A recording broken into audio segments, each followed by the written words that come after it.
All right, this is the first card they show. Doderic Luminarts. Approximately. Doduo LucasArts. Dominic Linguini here. So this is going to be one of the Nilfgaard duo cards. So let's talk about, this card has a lot going on. It's an 8 provision point, 6 strength gold card for Nilfgaard, legendary, and for Syndicate. On deploy, if you control an agent, gain Zeal. The order is draw a card, then move a card from your hand to the bottom of your deck with a cooldown of 1. So this card is very good because you can just keep fixing your hand, although to some degree, your hand can only get so fixed. So it just kind of just improves your consistency, which is pretty good for 8 with a 6-point body.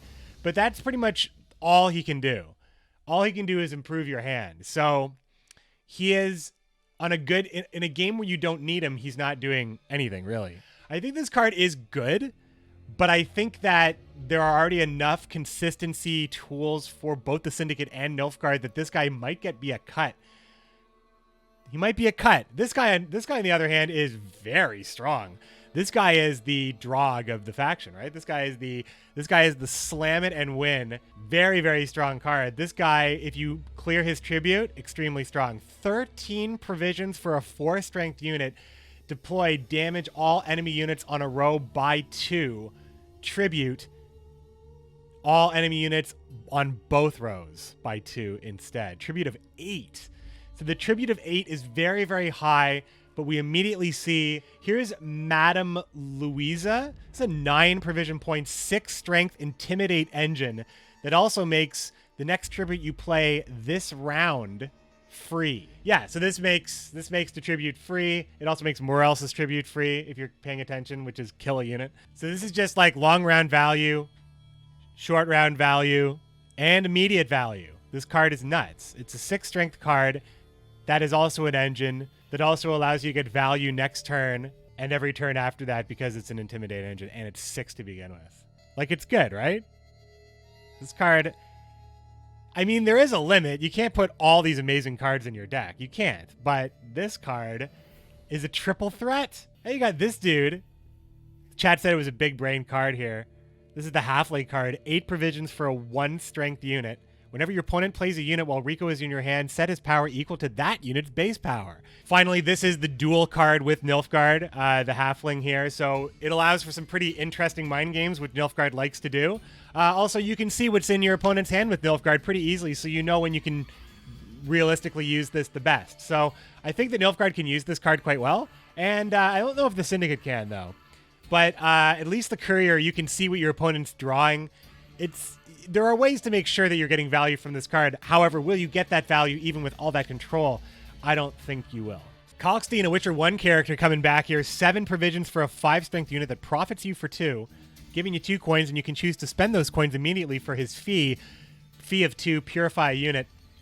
As many coins as you have, you can keep purifying. So that means if you want to poison a bunch of your units with Fist Tech, oh, this is the guy. This is the gold card that supports that self-poisoning thing.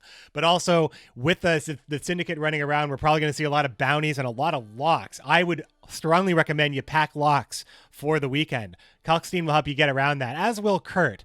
So 2 strong anti-lock cards for Syndicate, and I think they will definitely need them. But I also like this self-poisoning thing. It's cool. Adriano the Mink, an 8 provision point, 6 strength card that profits you for 2. And if you want to pay a tribute before you get the profit, you can spawn a Sly Seductress and summon her on the same row as the Mink. This card, once he's played, doesn't do anything for you. So we can see there's a lot of cards at 6. I'm packing a Scorch, I think, too. I might be packing like heavy control.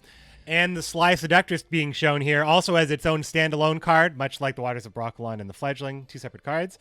This is a 4 provision point, 3 strength unit with a fee of 3, gain a shield. And whenever your opponent plays a unit, boost self by 1. And bonded, whenever your opponent plays a card, boost self by 1. So it's very interesting. Both bonded cards in this set, the Cut Up Lackey and this one, also have cards that create those cards. That is huge for the bonded keyword. The other bonded cards would really benefit from this because otherwise those cards are very outside of Season of the Elf, I guess. But the important thing is this is an engine that can protect itself with the money. Also, Adriano the Mink gives you profit so you can pay your Seductress right away.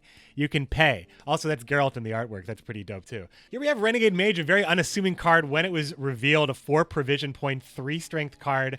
Damage an enemy unit by 1 on deploy, but if you pay the tribute of 1, damage it by 3 instead.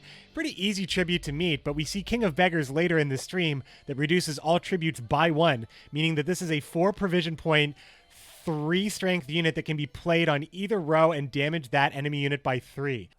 This puts the bottom end of that deck to extreme nerfable places. Blind Eye Apothecary, another 4 provision point card. Remember, Crimson Curse came and went for the other factions. Syndicate starting with a lot of 4 provision point cards. 4 provision points, 3 strength, deploy, melee, heal an allied unit, deploy on the range row, boost an allied unit by 2, but if you pay the tribute of 1, again, for free, if you are a King of Beggars, combine both deploy abilities instead. We've already seen Procession of Penance and Bugo Boombreaker. I forget his name. The point is that we've already seen 2 units that would really benefit from having another unit that heals. Also, this is a 4 provision point unit. It's 3 strength, and it could end up being like an 8 or 9 point card when you play it. Oh man, King of Beggars looks there. King of Beggars synergy. I haven't even had time to get scared about these cards yet. I'm just starting to think about them now. Line of Credit, 4 provision point crime. Destroy an allied unit or artifact and then gain 6 coins. Not bad for 4 provisions. Not bad. There might be a combo here that I could be missing, but I think if you just want to gain coins, even at 4 provisions, there's better ways to do it. I think it's just worth taking the gamble with Swindle, right? I like the idea that your debt isn't getting paid. It is a large gain. I just don't think it's worth it. But those are all the cards. Let's go to King of Beggars, though, so we can finally see King of Beggars to round everything off. And here is King of Beggars, the final 5th leader for the Syndicate. Here he is in all his glory, looking good. We got to see the models as well. Mwah! This game's looking good.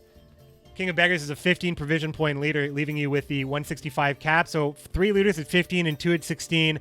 I really think the archetypes and the abilities are going to do the talking for this faction because the provisions are going to be very, very close. All fairly and very average, right? Nothing too low, nothing too high.